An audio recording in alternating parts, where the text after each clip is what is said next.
Hello and welcome to NDTV. I'm Aditya Raj Kaul.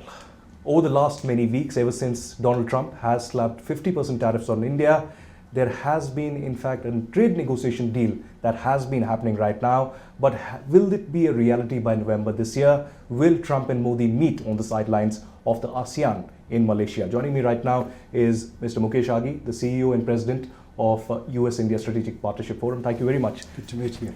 For joining us. But let me begin by asking about the big elephant in the room. You know, you've been part of some of the talks that have happened in DC and in New Delhi. You got a sense of how things are right now. Are we heading towards a trade deal that is mutually beneficial? Could that happen possibly by November? Well, there have been multiple set of discussions, negotiation, and 2 weeks ago, Commerce Minister Goel was in New York along with the Foreign Minister Jaishankar, and they met with the Secretary of State Rubio and also with the USTR chief. They have made progress. Are they there? We don't know, because what happens is it has to go to the president. He has to agree also. And that's where the ball is at the moment. Hopefully, we're hopeful that by end of this month or early November, we will have a trade deal where India can and US can pursue the trade discussions beyond that itself. But the tactic of the 50% tariff, the 25% tariff and the 25% additional penalty, you called it unfair. How do you see it now? Do you think that there should be some kind of a course correction from the side of DC? Well, I still call it unfair. I think it's not right when you have a partner, a strategic partner. You basically put in a 50% tariff and then start negotiating from that perspective. But we are where we are at the moment. The overall objective is to come to an early conclusion, wrap it up, and move forward. Well, we are moving forward, but the kind of trade negotiations that have happened after the SCO Summit, do you think SCO Summit played a key role in what happened? Because there was a lot of narrative and talk about the huddle between Prime Minister Modi, Putin, and Xi Jinping on the sidelines of the SCO Summit. I was there in Tianjin, and the headlines were about the reset between the ties between New Delhi and Beijing, and Putin playing a significant role. In fact, we had Trump himself putting it out on the Truth Social that we have lost India in this entire geopolitical chessboard. How do you see it? Well, obviously, when you have a geopolitics going on, India does play a role of bringing that weightage to either side itself. And from that perspective, yes, I think the photo opportunity went long way in Washington, D.C. and all over America itself. I think, but more important is you have to understand, it's about $200 billion trade between the two countries. It's about how do you take that trade to $500 billion, as Prime Minister and the President had agreed upon. It's about 6 million Indian Americans. It's about H1B. It's about the partnership on the defense side. So I think it's not just about photo opportunity, and it's also not just about trade. It's a much bigger, broader, deeper relationship, which we need to keep on building on. And if we are slipping somewhere, how do we basically hold that on so we can move forward?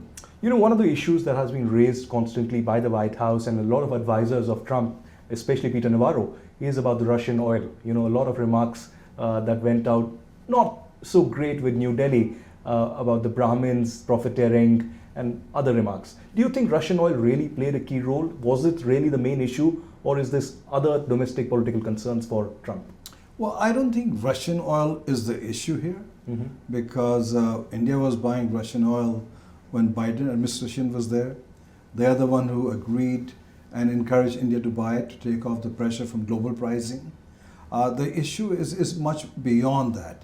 And what Peter Navarro said and Lutnick said, I would say is undiplomatic.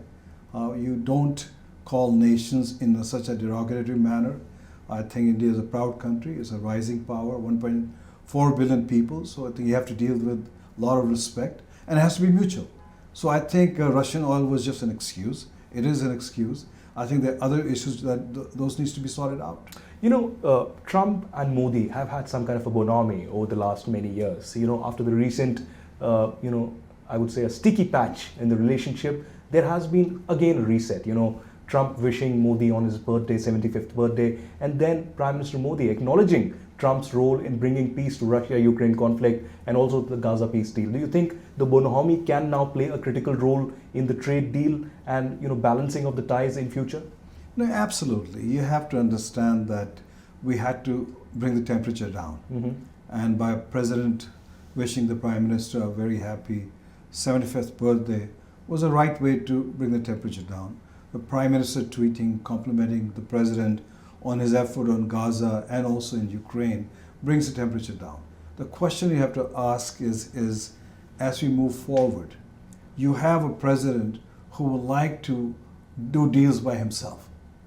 And so you have a issue of a president trying to wrap up deals, and you have a bureaucracy here which basically would like to wrap up deal and then have the Prime Minister join in signing ceremony. So there is a gap in style, not in substance, in style itself.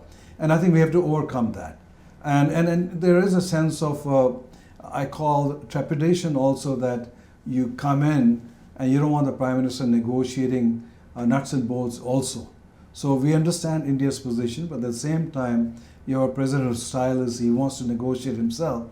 So that's what the difference is at the moment. One of the critical issues that have been discussed ad nauseum over the last few weeks is also the announcement on H1B visas, the $100,000 fees that has been put out. You said that this could be beneficial for New Delhi. How come would that be possible? And secondly, India has a great talent pool, and that talent pool often goes to the United States to study, to work. And there are great CEOs, there are great MDs, there are great entrepreneurs and engineers that have gone from India to US to benefit their economy as well. So how do you see the future with this kind of a fee? Well, H1B $100,000 fee is not a showstopper. On the high-end side, 100,000, you spread it over 6 years. It's a very minimal, I call, tax you're paying to have a good high-end talent come to the United States. So that's number one. Two is anything which is low end, which was not designed for H1B, will move to India or other geographies itself. And what we see is the existing H1B visa holders, especially Indians, which make almost over 700,000 in the US, their value goes up because suddenly they have a visa, a work permit, which does not have the $100,000 tax. So they're able to maneuver better packages itself. At the same time, when you hire the newer people, you will see that the packages will go up in every aspect to attract them back into the US itself. So I don't think it has an impact on the tech side. In certain other sectors, we do see impact. For example, teachers. You put basically a $100,000 tax on those teachers itself, that makes it very difficult to attract those teachers to the United States. There's a big need for that. Nurses, that's a very, very critical thing. Doctors probably is okay. They can manage from a cost benefit perspective. But when you look at low-end tech workers, look at nurses, look at teachers, the impact will be there. Well, we spoke about the H1B and the other irritants in the relationship, but I want to ask you about the connectivity as well. And that's because of the Gaza peace deal that has now become a reality. The first phase of the Gaza peace deal has been announced and the hostages would be returning. Do you think this will have a direct impact on the connectivity corridors and also the supply chains now benefiting? There would be some positivity into trade economics between India, Middle East and Europe. On the sidelines of the G20 in 2023, we had the India-Middle East corridor that was announced. But because of the war, there's been a complete status quo. Do you think at least a thought towards that direction now? The IMEC announcement in New Delhi was an important one. Basically, India, Middle East, European corridor. When you look at those countries, they basically constitute almost 60% of the global GDP. And it's important to understand that that process continued. It may not have gone through Gaza or Israel. For example, we're working on effort between India and UAE as a corridor. We're working on effort between India and Israel, especially on the defense and space and tech startups. We're working on effort between India and Italy itself and the Trieste port itself. So I think we are seeing patchwork of those initiatives taking place, and hopefully one day it'll become a full-blown corridor itself, but it's going to take some time. So that has not slowed down because trade demands it, people demand it, and there's a market opportunity for business community to leverage that. So regardless of Gaza or no Gaza, that process continued. On connectivity itself, the sea routes, the Red Sea, in fact, came under target. There was a lot of Houthi attacks that happened. In particular, the Haifa port that is managed by Adani's. Do you think that could also play a critical role when we speak about the India-Middle East corridor and also bringing India-Israel, India-US corridors much closer? No, absolutely. You have to understand, yes, you have the shipping corridor.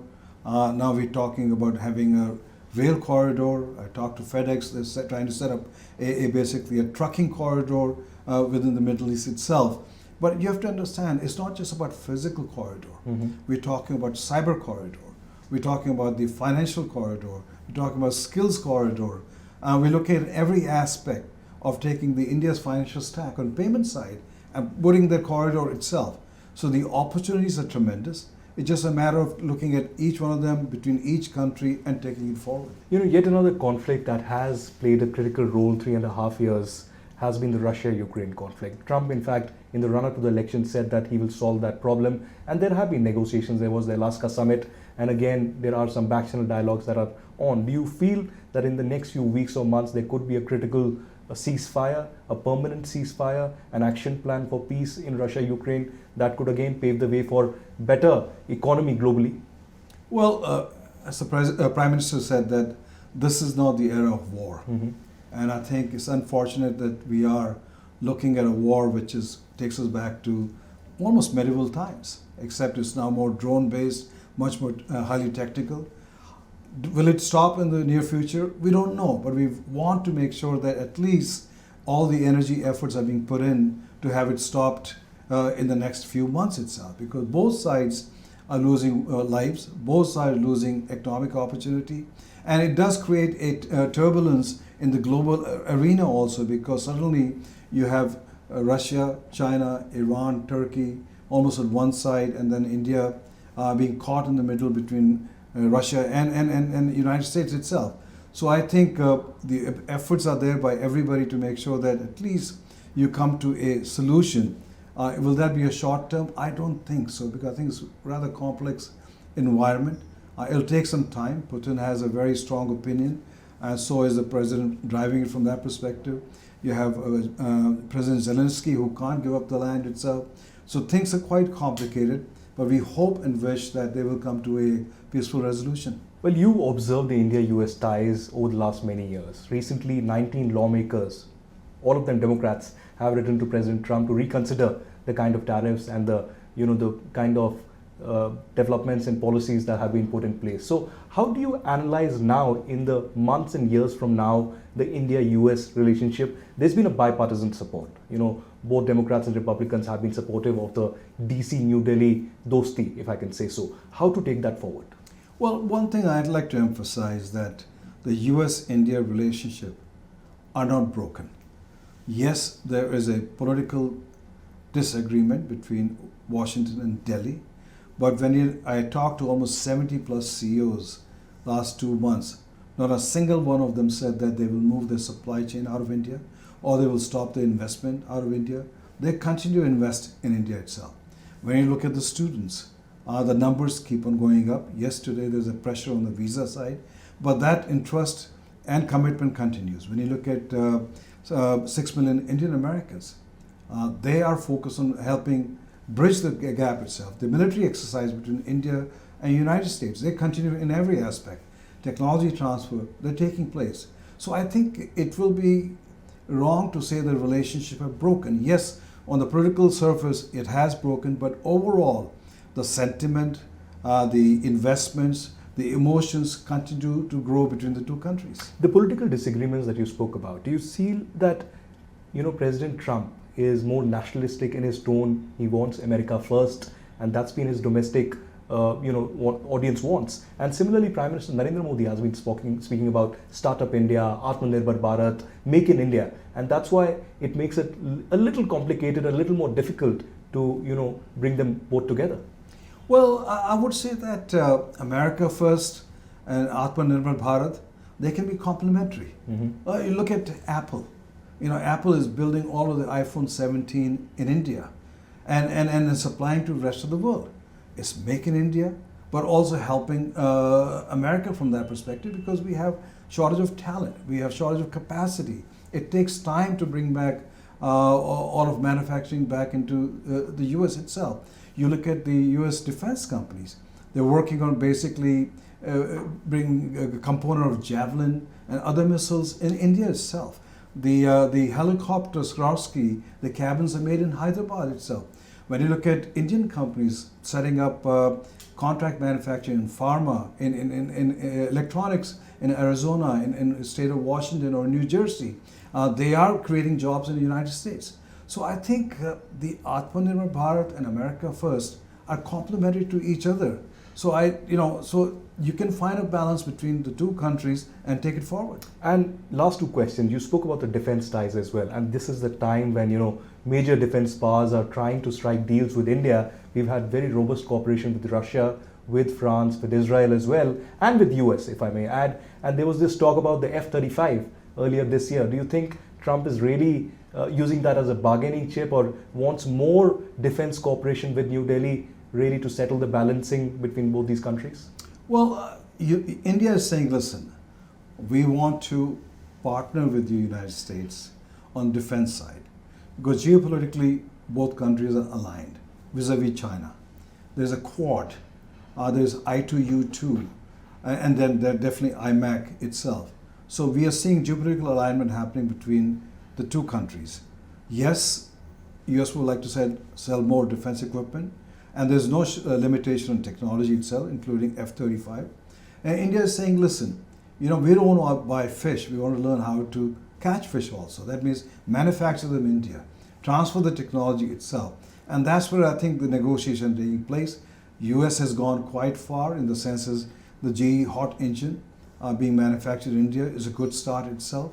The other aspect of technology India wants, US is willing to work on that. So I think these are part of negotiation. They'll continue, and you have to find a right balance where US can give its IP to India, ensuring that it does not go to the third party also. All right, last question. Will Prime Minister Modi and Trump meet on the sidelines of ASEAN? Because all eyes are now there, and we were expecting that Prime Minister may travel for the UNGA session. That did not happen. But now, with the trade deal or the trade talks really at its last leg, if we can believe, do you think the meeting could happen on the sidelines of ASEAN in Malaysia? And what would be your advice, Mukesh Aghi's advice, to the diplomats of both countries? We hope that there's a meeting. You have to understand that there's a meeting which is already confirmed between the President and President Xi itself. And if there is a trade deal between the two countries, there'll be a nice place to basically shake hands and sign the agreement. If there's no trade deal, then it makes no sense for the Prime Minister to go down to Malaysia and have a coffee conversation. I think there's more better things for the Prime Minister to do than to go down.